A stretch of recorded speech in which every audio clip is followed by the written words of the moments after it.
It's time to chain up your expectations and throw away the keys. You're on the threshold of the Get Seen, Get Sold podcast, where sugarcoating is for donuts, not deals. Here's your host, the renegade realtor who tears up the rule book and feeds it to the termites, Mike Rady. Brace for impact. It's about to get real.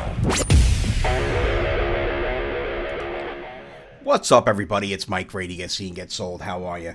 Today we're going to be talking about real estate and real estate recruiting. We're going to be talking about some of the harsh realities of becoming a real estate agent and what's involved with it. There's a lot of misconceptions. There's a lot of maybe false hopes and dreams or thoughts of grandeur.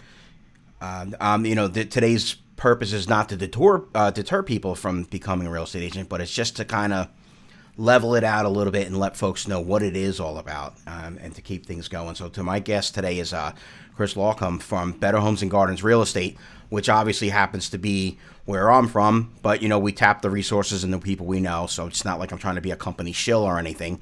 It's that Chris is a good guy. He does a great job, and I like Chris. Chris is a guy that keeps it real. He's he's no bullshit, and he's all about it. So let me bring on Chris here. Hey, Chris, how you doing? Hey, Mike. Good morning. Hey, good morning.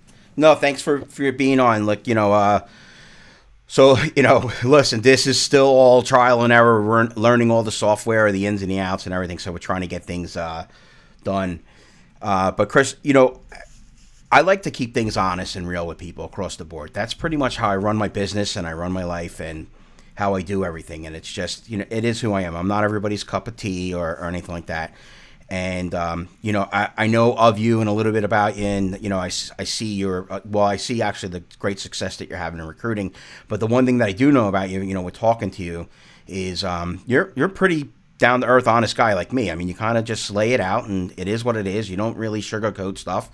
You don't have to lie to persuade people to do what's going on or anything else.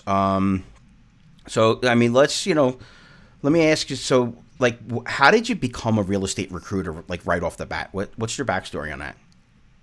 I kind of fell into it. So I had an IT job for the past 17 years. I was getting a lot of listings. So the owners of the company thought that maybe I'd be good at convincing people to work with me.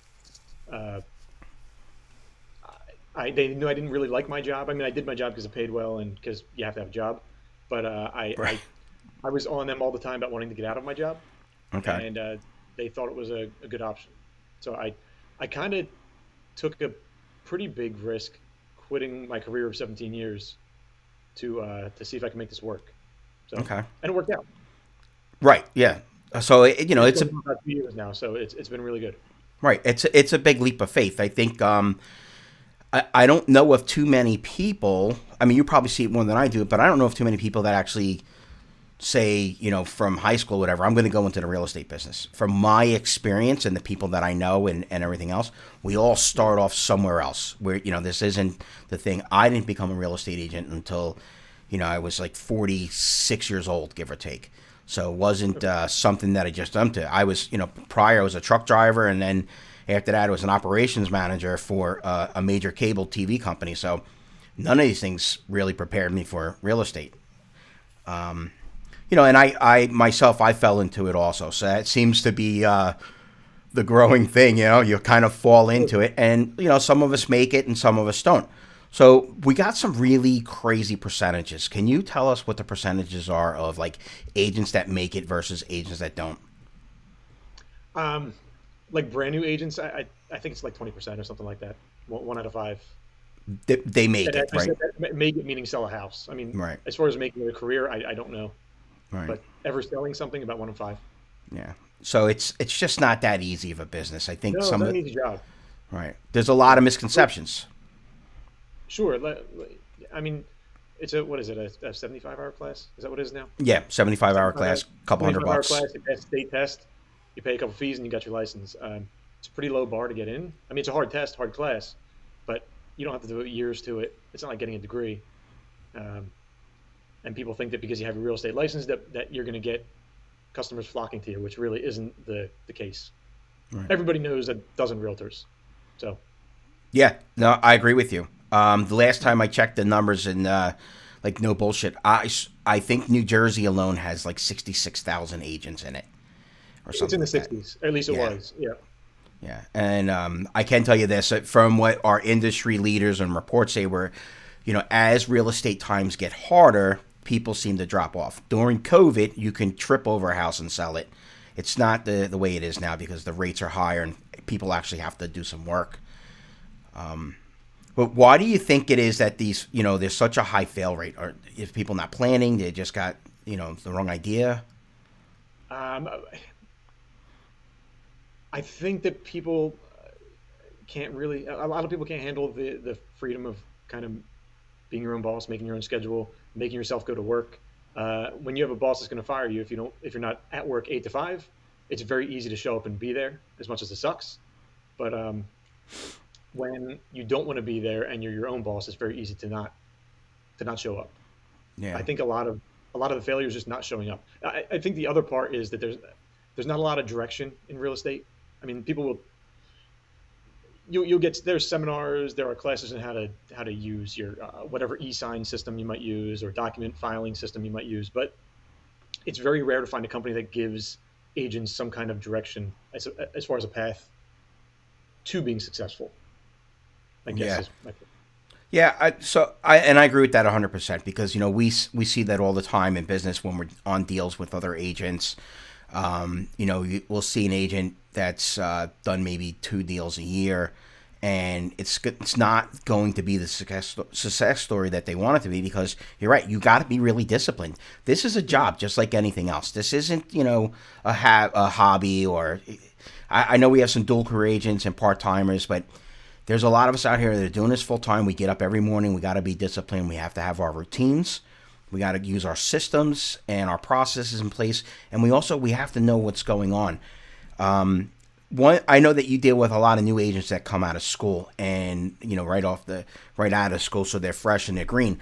I will say this. One of the things that I did learn in real estate school is real estate school has not taught me how to be a field agent. Literally, I feel that the real estate school taught me how to pass the real estate test. Yes, that's it. Yeah. Nothing with like day to day, running your own company type of stuff. No. Yeah. So it's pretty important that when you're a real estate agent, that you interview with other recruiters. You don't just meet with one recruiter and sign up right away. It's like anything else. It's actually let me rephrase it. It's the reverse interview process, because a lot of companies say, well, we'll interview you, see if you're going to be a good fit, so on and so forth. For the most part, it's not necessarily the case because a lot of people are just trying to get bodies in the door and go with the bigger picture stuff. What makes what you do, Chris, a little bit different, with how you feel what's a good fit? Because I think you're a pretty good judge of character. I mean, I think that we have a really good company. It's not even a sales pitch at this point. I like you said, can I curse? Yeah. Okay. I don't bullshit with people. I don't like to play games. I don't try to sell them on things. I tell them what we offer, the way we offer it, and if it fits for them, it's great. If it doesn't, then it just doesn't. A company kind of has your back when they don't charge you any monthly fees, which we don't. I mean, you'll see zeros at other companies, and zeros meaning people who haven't sold any houses. The other companies are just kind of filling their roster with anybody they can get because they're charging them. They're making money off of their agents every month. We don't.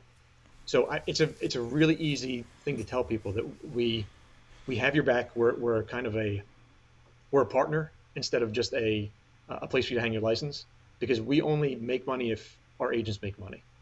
So our entire goal is to help people sell houses. It's a very easy thing to tell people, and it's genuine. Like it's not a sales pitch. I don't come to my appointments with a big recruiting packet. I wear jeans and a t-shirt all the time. I curse all the time. It's just who we are. We're just decent people. Yeah. And we have a good company. No, I agree. And, I've been with Better Homes and Gardens for, I think I'm coming up on my third year now. And I'm a 5-year realtor. So my experience has not been great as far as companies go, but I think being in the business after the first couple of years, I've been able to work with so many other agents and different companies and get their sales pitch, when you're closing a deal with them, and you get to see what those other companies are about. So before I even left the last company to come over here, I personally interviewed with 5 or 6 different companies. I got the spiel, I got the whole lowdown to see what the incentives were. There's been many times when I've closed with another agent from like a Keller Williams office, and they've handed me the red book after the closing and said, "Hey, this is our culture. This is what we're doing." So, I mean, my advice to any new agent definitely would be, because of the fact that I'm on the agent side, is you definitely, like I said, you got to interview with all these companies. Don't just talk to the recruiter. Find people that work with that company and see what they think. They're gonna tell you what it is, because they have no stake in it for the most part if you join the company or not. So they'll tell you, and people more often like to tell you the dirt before they tell you the good. And then so you take what you want from it and go from there, and it is what it is. How do you balance the needs of the company versus new agents? Do you have are you trying to fill so many seats, or? Sure. I mean, we have a monthly, almost like a boot camp, new agent class that we want to fill. So that's one of my goals every month, is to fill that class. We hit the goal. So I mean, it is, but I mean, you do have to balance it between brand new agents who, like we said, 1 in 5 will ever sell a house, and getting agents in who are already producers. So there is a balance. I mean, obviously it's an equal balance. We can take more new agents. But yeah, I definitely try to balance it out. So when you're making your prospecting calls, right? So look, you're prospecting the same as us real estate agents are, right? I'm prospecting for buyers and sellers. You're prospecting for, hopefully rock star agents. What are some of the qualities that you look for in an agent? I like to talk to everybody. So when I'm doing my reach out, I reach out to as many people as possible. Now, once we get into like meeting and interviewing, it's a little different.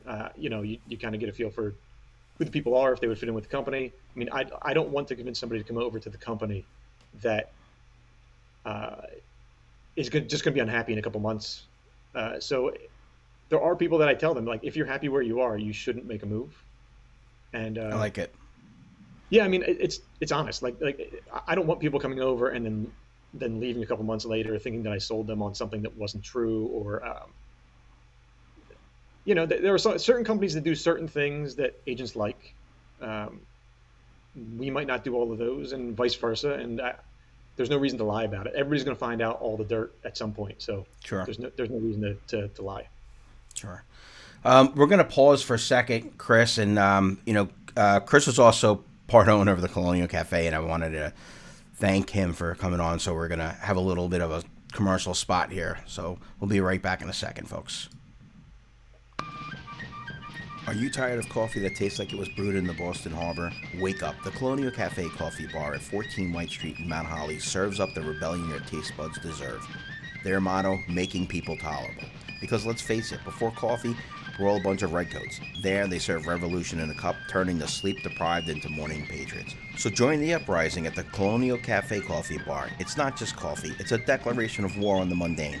March on down to 14 White Street, and let's brew a plot against ordinary mornings. All right, so that was a test of my production skills and my... It was good. I like it. So I am much better at real estate than I am at audio and video production. So that's good. Good to me. I need the file so I can send that out to our customers. Absolutely. So, all right, what advice would you give somebody that says they know you're a real estate recruiter, right? They're not in real estate yet. What would you give them as far as advice before they take the leap into the business? The leap into just a real estate business in general? Sure. I try.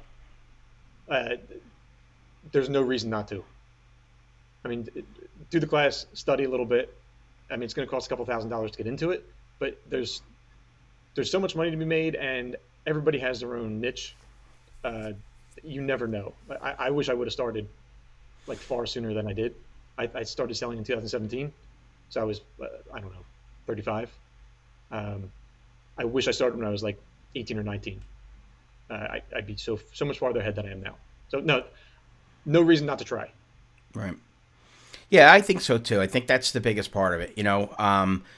I think you have to personally, if you're somebody that wants to jump into real estate, you need to ask yourself a couple of questions like, do you have the ability to reach out to people and talk to them? Are you an introvert who's able to bring yourself out of the shell? Because at the end of the day, people like Chris and myself, we're kind of selling ourselves here too.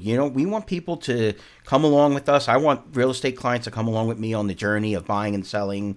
And Chris wants you to come on in the journey of becoming a real estate agent. So that's why, you got to be able to be that type of person that's outward and everything else. Because if you're a shy introvert person, you don't like to communicate with people, you don't like to talk on the phone, you don't like to meet people, I would definitely say this is not the business for you. And like I said, my whole point of this conversation today is not to deter people. I agree with Chris. You got to try, give it a shot. You don't know. There's a lot of different real estate coaching and courses and stuff that you can take to help you with that. What kind of support systems, Chris, do you have in place to kind of help new agents along the way here? Well, we have that boot camp program that I was talking about. That program is meant to bring an agent from like day one to their first deal. Once that happens, they go into one-on-one coaching. It can be weekly, monthly check-ins, whatever that agent prefers. And that's kind of like our mentor system. I mean, it is coaching, but the coach is there for them all the time. And in addition to that, we have 12 or 13 brokers at this point who are all available for any questions you might have. So we've got a big web of support. Right. And I think that's huge. The mentorship and the ability to pick up a phone or log into an application, because I know that at Better Homes and Gardens we have a virtual office space set up that's any one of the agents can log in and talk to one of the brokers or support team. But having that is great. I'm not trying to shit on the first brokerage that I was with, but when I signed up for real estate, first of all, there was a couple people tried to poach me immediately while I was still at school. So I don't even know how legal that was, because the real estate office was connected physically, the building, to the real estate school. And people would come in and talk to us. But I got promised a lot of things when I first, became an agent. Oh, we're going to be there. We're going to mentor you. We're going to help you through all your deals. You'll be able to pick up the phone anytime, day or night, and we got you covered. Well, my first 3 or 4 deals cost me several $100s because of mistakes that I personally made. I bought a refrigerator. I bought a garage door opener. I had my very first deal. I had my client miss the inspection by a day because I screwed up on the contract with the dates. So that's why I think it's important for people to make sure when you sign up with a real estate company and you speak to people like Chris, don't just see what the finances are, what the goals are of the finance, because you can't get that piece of it if you don't have the support system. Sure. And I think Chris does preach a good amount of company culture.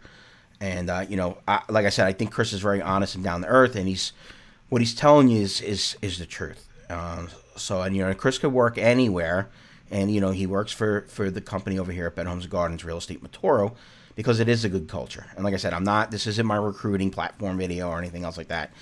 It's just a testament to who Chris is and what folks should be looking at when they, talk to real estate recruiters. Go talk to Chris. Make Chris the first person you talk to. Make Chris the last person you talk to. But I think when you go to a recruiting meeting with a recruiter, take notes, ask questions. What are some questions that people should be asking you, Chris? Well, it always comes down to support, tools, and money. They're always the three things. A new agent, the support should be their number one. Money should be second, because the chances of them making money, like we said, is already pretty low. So support should be number one for them. Other than that, They should just be comparing companies, what they have to offer. I mean, I talk to a lot of agents that never end up coming over, and we will talk about their current company with the company they actually go to. Like I'm very open book with that kind of stuff. We don't, like I said, we don't hide anything, but there's a lot of stuff that I know about other companies that people might not know because they're not doing my job. So I get a lot of those questions, like they tell me they can't make a move here for whatever reason. Maybe the office isn't close enough, whatever it might be. And but they do ask me my opinion on their other companies and what might be hidden. I mean, you only know what you ask about. If you don't ask, and there's a negative, that you're probably not going to hear about that until it's kind of too late. Right. Right. I mean, yeah. Yeah. So, no. Yeah, I think it's good. And I think the recruiting process between, the prospect and the recruiter, like Chris, it needs to be mutual. I think you both have to agree that it's a good fit and, move from there. When you recruit somebody, Chris, are you done with them from there, or are you still kind of available? Like people sign up for the military, right? They go down to the office, they sign up, they never see that fucking guy again. It's tough. I mean, we brought in 170 agents last year, so it is tough to be like everybody's like person. I try to be as involved as possible. I mean, I'm here. I work in the offices all the time, but we do have like the next step in the support for these agents. But I'm always here. I answer my phone. I talk to agents I brought over all the time, but I'm definitely not their. I'm definitely not their support with real estate. I'm not a good realtor, so I don't enjoy it. I'm bad with paperwork. I'm good at getting leads, but other than that, you probably you don't want my opinion on things because it's usually wrong. So. Chris, this is why I think that you're a great person. I love your candor and the honesty. Look, it is what it is, right? We're people. We make mistakes. We can only do so much in life too. Chris, I really want to thank you for taking some time out from your busy recruiting stuff this morning. Can you please tell people how they can reach you if they want to find out more about real estate? Oh, yeah, just give me a call. 609-532-3160. All right, I answer my phone all the time. So. Yep, there you go, folks. So we'll put some notes in the bottom, in the description and stuff, so you can reach out to Chris. Again, thank you for the time. And everybody, I'm Mike Rady. Get seen, get sold. Have a great day. All right, renegades and rulers of reality. That's a wrap on another ruthless round of the Get Seen, Get Sold podcast. Stay wild. Stay wild. Keep your listings lit and your negotiations nasty. Until next time, don't just get listed. Get seen. Get sold. Drop the mic. We out.